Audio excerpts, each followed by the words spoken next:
सहनावतु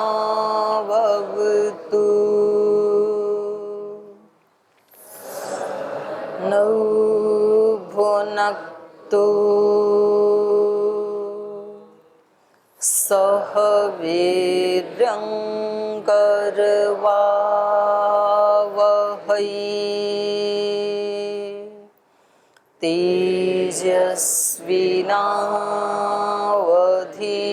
तेजस्विनावधीतमस्तु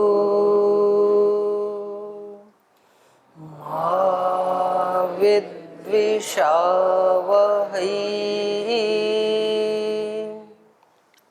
ॐ व्रतानां व्रतपते व्रतं चरिष्यामि तच्छकेयं तन्मे राध्यताम् इदमहमनृतात् सत्यमुपैमि। ॐ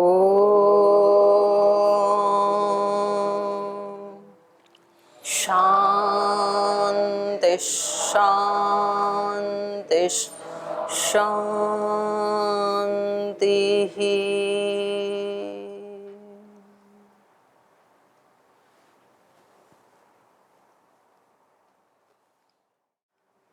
वाल्मीकि रामायण के अयोध्या कांड का 65वां सर्ग हम पढ़ रहे हैं और यहाँ प्रकरण चल रहा है। श्री भरत जी भरद्वाज जी के आश्रम में पहुँचे हैं अपने गुरु वशिष्ठ जी को आगे करके, और उनका कुशलक्षेम पूछने के बाद इन्होंने भी बदले में उनका कुशलक्षेम पूछा, उनकी साधना आदि के बारे में, उनके आरोग्य के बारे में, पशु पक्षियों के बारे में।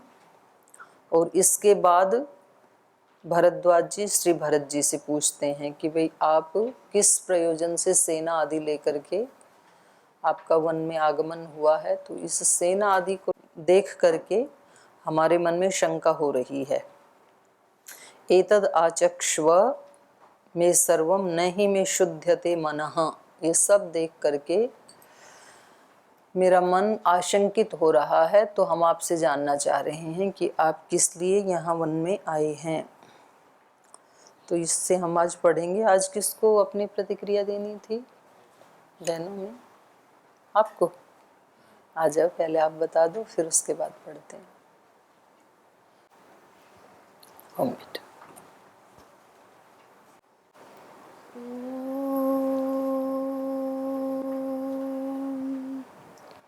श्री परमात्मने नमः। पूज्य दीदी जी के चरणों में कोटिशः वंदन। आप समस्त दिव्य आत्माओं को मेरा प्रणाम। सबसे पहले तो मैं इस कक्षा के विषय में थोड़ा सा बोलना चाहूँगी, 2 शब्द। कि प्रायः ऐसा होता है कि जैसे जिस उम्र में हम अभी हैं तो क्रिया की प्रधानता होती है, और प्रायः जिसकी जो रुचि होती है उसी को हम अधिक समय तक करना चाहते हैं। तो जब भी पूज्य दीदी जी प्रवास में होती हैं, कक्षा नहीं होती है, तो जिस कार्य में हम लगे हैं उस कार्य को अधिक करते हैं। जैसे पढ़ाने का हो गया तो 1 क्लास और पढ़ा देते हैं उस समय पे। तो सबसे पहले तो दीदी जी का बहुत बहुत धन्यवाद है। उन्होंने एक संतुलन हमारे जीवन में लाया है कि कर्तव्य कर्मों के साथ साथ हमारी आध्यात्मिक उन्नति भी साथ ही साथ होती रहे। हम थोड़ा सा समय अपनी उन्नति के लिए भी निकालें, अपना निर्माण करें, तभी हम ज़्यादा अच्छे से और कार्यों को कर सकते हैं। तो बैलेंस बनाने का काम दीदी जी ने हमारे लिए बहुत उपकार करते हुए हमारे लिए समय निकाला है, हम सबके जीवन में इतनी आध्यात्मिकता लाने के लिए। और दीदी जी से पढ़ना और भी ज़्यादा सौभाग्य की बात हो जाती है। जैसा कि पूज्य दीदी जी कल भी बता रहे थे कि जो भी बातें वो यहाँ पे हमें बताते हैं, सिखाते हैं, उनको उन्होंने इतने वर्षों से जिया है, तो वो और ज़्यादा प्रभावी होकर के हम तक पहुँचती है। तो ये तो दीदी जी के उपकार के विषय में बहुत हृदय से धन्यवाद देते हैं दीदी जी। रामायण के विषय में मैं कहना चाहूँगी। संक्षेप में बोलने की कला थोड़ी कम आती है दीदी, कोशिश करूँगी। तो इतने सारे अच्छे ये जो रामायण में जितनी सारी बातें हैं तो उसको मतलब विचार करते रहें बोले तो बहुत सारा समय अपेक्षित है, पर मैं कोशिश करूँगी थोड़ा सा। इसमें मुझे मुझे जो लगता है वो है कि जैसे हमारे जितने वेद हैं तो वो विधि और निषेध मुख से कोई बात कहते हैं। तो विधि में से भी कई बार मानव का स्वभाव ऐसा होता है कि जब हमें कोई बात विधि मुख से कही जाती है, अर्थात आपको ऐसा करना चाहिए, ये बात जब बोली जाती है तब भी प्रभाव पड़ता है जो थोड़े जागरूक होते हैं। लेकिन थोड़े से जो उतने जागरूक नहीं होते हैं उन व्यक्तियों पर विधि मुख से बोलने पर उतने जल्दी प्रभाव नहीं पड़ता। जैसे हमने कहा सुबह उठना चाहिए, ब्रह्म मुहूर्त में जागने का बहुत सारा हम उनको लाभ भी बताएंगे, लेकिन फिर भी नहीं हो पाता।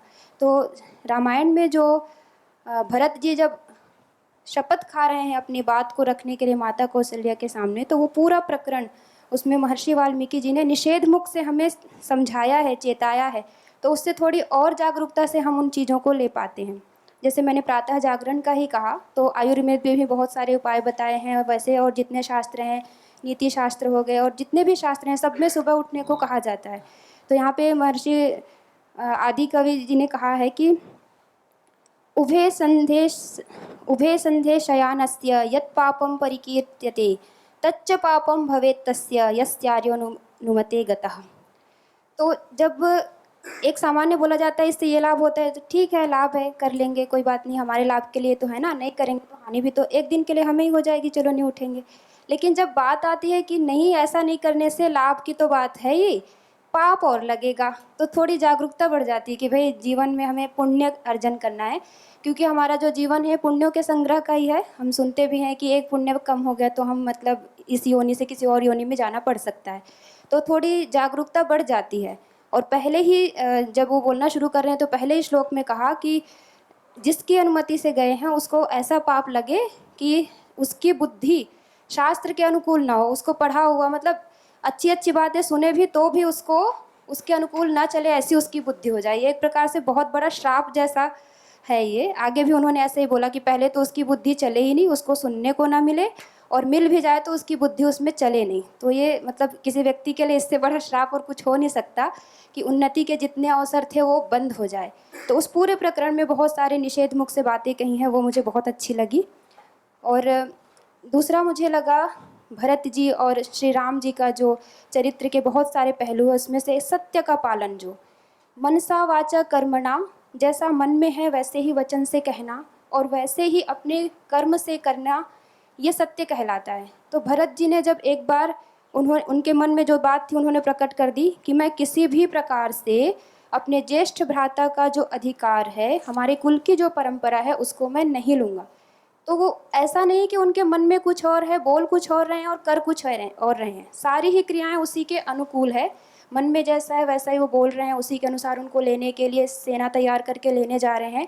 और मार्ग में जो भी उनको थोड़ा बहुत प्रलोभन या फिर जैसे भी परिस्थिति के अनुसार गुरुजन भी समझा रहे हैं, उनका भी मतलब वो अपने जो उन्होंने संकल्प लिया है लक्ष्य के प्रति वो बहुत दृढ़ निश्चय हैं और उसको किसी भी प्रकार से बाधित नहीं होने दे रहे हैं।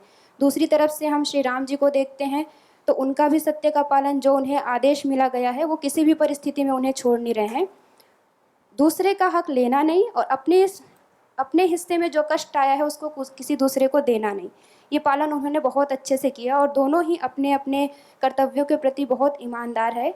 मैं थोड़ा विचार कर रही थी तो मैंने सोचा, जैसी ये विकट परिस्थिति अयोध्या पे आ पड़ी, किसी भी सामान्य प्रजा ने ये नहीं सोचा होगा कि कोई ऐसा बीच का भी उपाय निकलेगा जिससे कि कुल की मर्यादा भी रह जाए कि ज्येष्ठ ही राजा बने और श्री राम को जो वनवास मिला है वो भी पूरा हो जाए और प्रजा भी अनाथ ना हो। लेकिन दोनों भाइयों की ईमानदारी से, कर्तव्य पालन से विधाता को भी मजबूर होना पड़ा और बीच का ऐसा मार्ग निकला जिससे कि प्रजा का भी पालन होता रहा, राम जी का भी वनवास हो गया और भरत जी का भी सिंहारूढ़ नहीं हुए वो, उसके बिना भी अच्छे से पालन चलता रहा और 14 वर्ष बहुत अच्छे से शांति से बीत गया। तो ये कहीं ना कहीं उनकी ईमानदारी से, जो उन्होंने सत्य का पालन किया कर्तव्य का, तो उसका फल भगवान जी ने उनको दिया। और तीसरा मैं देख रही थी कि जो रामायण है वो हर वर्ग के लिए उपयोगी है, चाहे बच्चा हो। गुरुकुल की जब हम बात उसमें चर्चा आती है तो गुरुकुल में कैसे बाल्यकाल से ही जन्म हुआ तब भी कैसे व्यवहार करना है, गुरुकुल में कैसे गुरुजनों से आचरण करना है, वहाँ पे ऋषि भी हैं, ऋषिजनों का क्या आचरण होता है, गृहस्थियों के क्या व्यवहार हैं, सभी वर्ग का इसमें समावेश हुआ है। जैसा कि वेद इत्यादि में कहा जाता है, जो हमारे उपदेश ग्रंथ है, जो हमें क्या करना है क्या नहीं करना है उसको बताते हैं। तो जो आदि काव्य है रामायण, उसमें बहुत ही सरल भाषा में उन्हीं बातों को जन सामान्य के लिए बताया गया है। तो जो एक कमी कही जाती है कि गुरुकुल वालों में व्यवहारिकता कुशलता थोड़ी कम है, वो भी डेफिशिएंसी हमारी ज़रूर रामायण के अध्ययन से पूरी होगी। और दीदी जी बीच बीच में बहुत अच्छे से उसको करते हैं, बताते हैं कि क्या यहाँ पे भावार्थ है, कैसा करना चाहिए। तो व्यवहार भी हमें सीखने को मिलता है। और जो एक श्लोक बहुत जिसकी हमने चर्चा की, त्रीणि द्वंद्वानि भूतेषु अब प्रवृत्तानि अशेषतः तेषु च परिहार्थेषु नैवं शोचितुमर्हसि। इसमें हम कुछ भी कर नहीं सकते हैं। जब बड़े बड़े जो आज भगवान के पद में है, जिसे पूरी दुनिया पूजती है, ऐसे श्री राम और जो श्री कृष्ण इत्यादि जो योगेश्वर थे, पूज्य स्वामी जी महाराज भी उस दिन कह रहे थे कि योगेश्वर जैसे इतने शक्तिशाली, ये राजा के पुत्र हैं, सब प्रकार से धन से संपन्न है, बल से संपन्न है, एक शस्त्र चलाए तो दुनिया इधर से उधर हो जाए, लेकिन उनके जीवन में भी ये सब कष्ट आए और उनको धैर्य से उन्होंने सहा। तो हम तो बिल्कुल सामान्य प्रजा है और उनकी अपेक्षा हमारे जीवन में तो कुछ कष्ट है भी नहीं। तो ये भी बहुत सारी मतलब इस श्लोक को पढ़ के कि बहुत मतलब सांत्वना मिलती है कि हमारे जीवन में वास्तव में कुछ भी कष्ट नहीं है उनकी दृष्टि में देखें तो इस प्रकार से रामायण अच्छा ही अच्छा इतना सारा भरा है। और सत्संग का समय जो टाइमिंग है सुबह का, वो भी उसके लिए कहना चाहूँगी। प्रायः सत्संग शाम के समय रखते हैं, तो शाम को सुनते हैं, रात को सो जाते हैं। रात को उसका कुछ किसी के साथ मतलब टक्कर होने का कुछ होता नहीं है। ये टाइमिंग इतनी अच्छी है, सुबह सुबह ब्रह्म मुहूर्त के कारण अच्छा रहता है।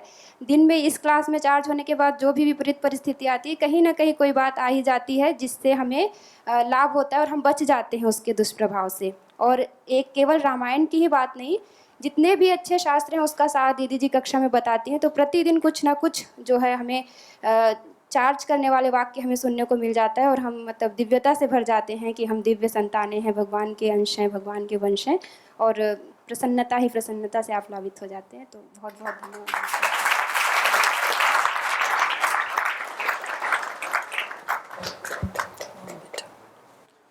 बहुत आशीर्वाद साध्वी जी को।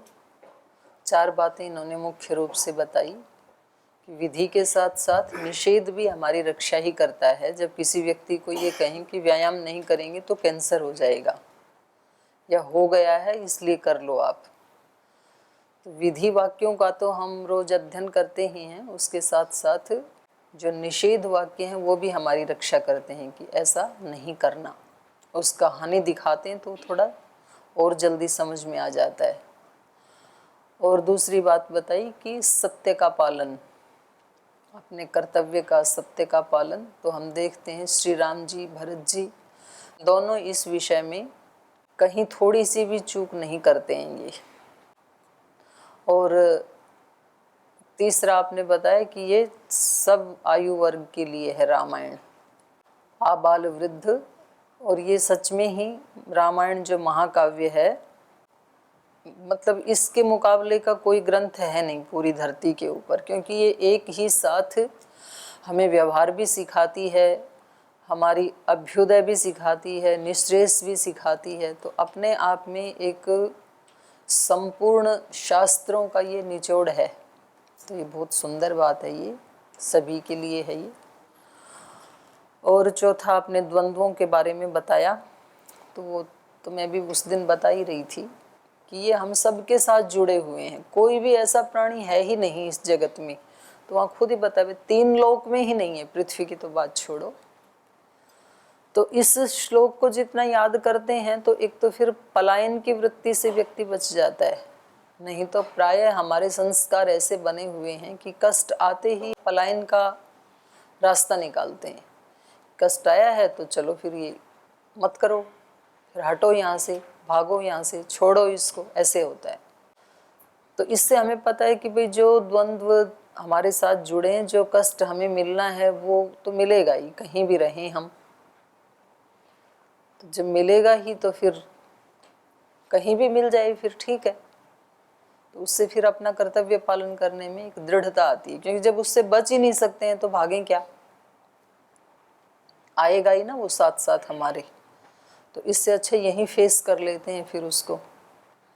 तो ये जब भी कोई कष्ट आता है तो ये श्री राम के चरित्र में भी दिखाई देता है, श्री भरत जी के भी, सीता माता के भी चरित्र में दिखाई देता है कि इसमें जैसे समाज में जिसके भी जीवन में कष्ट आता है वहाँ से फिर ब्लेम गेम शुरू हो जाता है।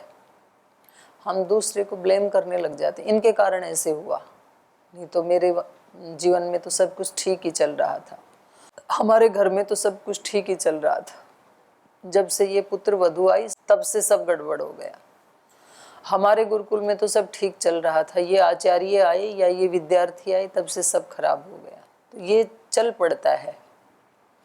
तो यद्यपि हो सकता है किसी व्यक्ति में कोई त्रुटि हो, ये भी हो सकता है, लेकिन वास्तव में एक व्यक्ति की त्रुटि और एक तरफ इतने ज़्यादा लोगों की अत्रुटि, तो उसकी त्रुटि का अभिभव होना चाहिए था। हम दूसरे की बुराई से प्रभावित हुए तो ये भी तो हो सकता था कि दूसरे हमारी अच्छाई से प्रभावित हो जाएं, ये भी तो हो सकता था ना। तो इसमें दूसरे को ब्लेम करने की बजाय अपनी अच्छाई की कमी थी, ये भी सोचा जा सकता है कि भी मैं अपनी वाली अच्छाई को और ज़्यादा बढ़ाऊं। मैं उससे प्रभावित हुआ तो ये तो मेरी त्रुटि मानी जाएगी ना, मेरी सहन शक्ति की कमी मानी जाएगी ये। तो ये भी तो हो सकता है कि मैं ही अपनी वाली को इतनी बढ़ा दूं कि उसका प्रभाव ना पड़े। तो ये भी हमें रामायण से सुनने को मिलता है, जानने को मिलता है, यहाँ के जो पात्र हैं उनके चरित्रों में देखने को मिलता है ये। तो अब इस पाठ को हम आगे बढ़ाएं, उससे पहले आपका कोई प्रश्न है तो आप पूछ सकते हैं। किसी का कोई प्रश्न है? जी बोलो बेटा। प्रणाम। मेरा प्रश्न था, जब भरत जी को पता चला था कि उनकी माता कैकेयी के कारण राम जी वनवास जाना पड़ा, तो उन्होंने कभी उनकी माँ को माँ कैकेयी नहीं पुकारा। परंतु जब राम जी वनवास गए थे भरत जी, जब राम जी से मिलने गए थे भरत जी वनवास में, तो उन्होंने उनको समझाया था, तो फिर तब भी नहीं बोला था उनको। तो वो तो पढ़ेंगे अपन, अभी तो हमने इधर उधर से किंवदंतियाँ सुनी है ना, तो इसीलिए तो रामायण पढ़ रहे हैं कि प्रामाणिक क्या है। तो इसकी चर्चा उसी प्रसंग में कर लेंगे, इनको पहुंचने दो, थोड़ा ही फासला है अभी चित्रकूट जाने में। तो भरद्वाज जी के आश्रम तक तो पहुंच ही गए हैं। ठीक है जी। ओम दीदी जी प्रणाम। जैसे कल आप भी बता रहे थे, पिछले प्रसंग में चल रहा था कि महर्षि भारद्वाज जी उनसे कुशल क्षेम पूछते हैं और फिर भरत जी और वशिष्ठ जी भी पूछते हैं। तो वशिष्ठ जी और भरत जी ने तो उनसे पूछा कि आपके शरीर, अग्निहोत्र, शिष्य वर्ग, पेड़ पत्ते, मृग आदि पक्षी कैसा है। तो मतलब आश्रम है तो आश्रम से विषय से संबंधित उन्होंने पूछा। और जैसे आप कल बता भी रहे थे कि एक आश्रम की पहचान उसके आसपास के वातावरण, शिष्य आदि, उसकी कुशलता, शोभा से जानी जाती। और जैसे इस नई वाली पुस्तक में नहीं है वो श्लोक, फिर उन्होंने पूछा था, वशिष्ठ जी और भरत जी ने भी भारद्वाज जी से एक पूछा था, तो श्लोक आया था इसमें, अयोध्यायाम बले कोशे मित्रेष्वपि च मंत्रेषु जानान्य दशरथम वृत्तम न राजानम उदाहृतम। मतलब भारद्वाज जी ने उनसे परिवार के विषय में कोई क्वेश्चन नहीं पूछा था। एक तो वो जानते भी थे और एक अयोध्या के राजा या राजकुमार थे। तो कौन सा श्लोक बोल रहे हैं आप? ये इसमें नहीं है, नई वाली पुस्तक में नहीं है। अच्छा। तो उन्होंने ये तो दिया कि कुशल क्षेम पूछा, तो क्या पूछा था ये दे रखा है इसमें कि उन्होंने अयोध्या के बारे में पूछा, सेना कैसी है, खजाना, मित्रवर्ग, मंत्रिमंडल कैसा है, उसका हालचाल पूछा था। और राजा दशरथ जी के बारे में उन्होंने नहीं पूछा कि उनको पता था या परिवार की स्थिति उनको पता थी। पता ही लग गया, श्री राम गए ना पहले। तो इस बारे में उन्होंने नहीं पूछा। तो इस विषय में तो आपने जैसे बता दिया था कि जो व्यक्ति, जैसे हम घर पे भी आदि बात करते हैं या सभी करते हैं आपस में, तो हमको साधना, उसके आसपास के वातावरण से संबंधित पूछना चाहिए हालचाल।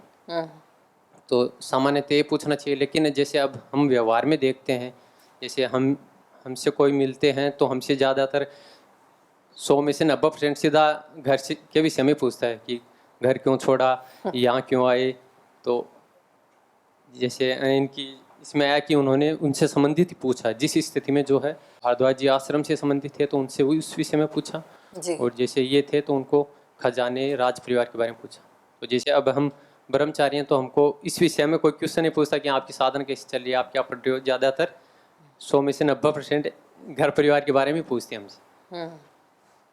तो मेरा इस संबंधित था कि जैसे कोई पूछे तो क्या जवाब दें, ज़्यादातर ऐसे क्वेश्चन होते हैं या तो उसका क्या हो? बता दो सामान्य रूप से, क्योंकि उनका स्तर वही है ना, तो हर व्यक्ति अपने स्तर के अनुसार ही प्रश्न पूछेगा। तो उनको तो ये लगता है कि भाई इन्होंने घर क्यों छोड़ दिया, नौकरी करनी चाहिए थी, शादी करनी चाहिए थी, संसार में रहना चाहिए था। तो फिर वो जानना चाहते हैं कि घर में 4-5 भाई हैं कि एक ही है, एक ही है तो और ज़्यादा खतरा, एक ही था वो भी आ गया। तो उनका अपना स्तर से वो प्रश्न पूछते हैं। तो उनका बहुत शॉर्ट में उत्तर दे करके कि जी उस जीवन के बारे में ना पूछ के आप अभी हम जो जीवन जी रहे हैं तो इसके बारे में पूछेंगे तो हमें ज़्यादा प्रसन्नता होगी। तो बहुत शॉर्ट में उत्तर दे के आगे बढ़ जाना चाहिए। तो उनको, प्रश्न पूछने वाले को हम ये भी नहीं कह सकते कि भाई आप हमारे से क्यों ऐसा प्रश्न पूछ रहे हैं, क्योंकि पूछने वाला अपनी भावना के अनुसार कुछ भी पूछ सकता है। उनका इरादा गलत नहीं होता है, उनकी भावनाएं होती हैं, क्योंकि वो उन्हीं भावनाओं के स्तर पे जी रहे होते हैं। तो उससे आगे का तो उन्होंने कभी देखा नहीं कि उससे आगे भी कितना बड़ा सुख मिल सकता है। तो कोई बात नहीं, आप उनको उसके ज़्यादा डिटेल में ना जाके फिर आपको कि इसके बारे में पूछोगे तो हमारे को ज़्यादा लाभ होगा और आपको भी ज़्यादा लाभ होगा। क्योंकि जिस गांव नहीं जाना उसकी कोस क्या पूछना कितनी कोस पे है। तो जब हम उस जीवन में जी नहीं रहे हैं तो उसके बारे में प्रश्न करने से ना आपको लाभ होगा ना हमें होगा। तो हमारे इस जीवन से संबंधित आप पूछिएगा, ऐसे बता सकते हैं उनको। आप ही उनको सिखा दो कि कुछ साधना की बात करें, आप आश्रम में आए हैं, इससे आगे के जीवन की कोई चर्चा करें क्या। तो फिर वो एकदम से कहेंगे ठीक है तो फिर आप ही बताओ। क्योंकि अनजाने में भी हर व्यक्ति है तो इसी की खोज में। सुख तो चाहता है व्यक्ति, हर व्यक्ति चाहता है। जे कोई घूमने के लिए जाते हैं, कोई आश्रम में जाते हैं, जंगल में जाते हैं, किसी से मिलने जाते हैं, तो वो क्यों जाते होंगे। उनको कुछ, जहाँ जिस जगह पे, जिस घर में, जिस लेवल में वो जी रहे हैं उसमें यदि वो पूर्ण संतुष्ट होते तो फिर तो नहीं जाते वो। तो उनको लगता है कुछ मिस है और वो वहाँ जाके मिल जाएगा, तो उसी उससे जाते हैं कि वहाँ जाने पे आनंद ज़्यादा आएगा। तो इसका मतलब यहाँ आनंद की कुछ कमी थी तभी तो जाएंगे। आप लोग कहते हो हमें गंगा के किनारे ले चलो घूमने के लिए, तो इसका मतलब गंगा के किनारे जो आनंद मिलेगा उसकी यहाँ न्यूनता है तभी तो जाएंगे। और जिस व्यक्ति को यहाँ पूर्ण आनंद है वो तो क्यों ही जाएगा।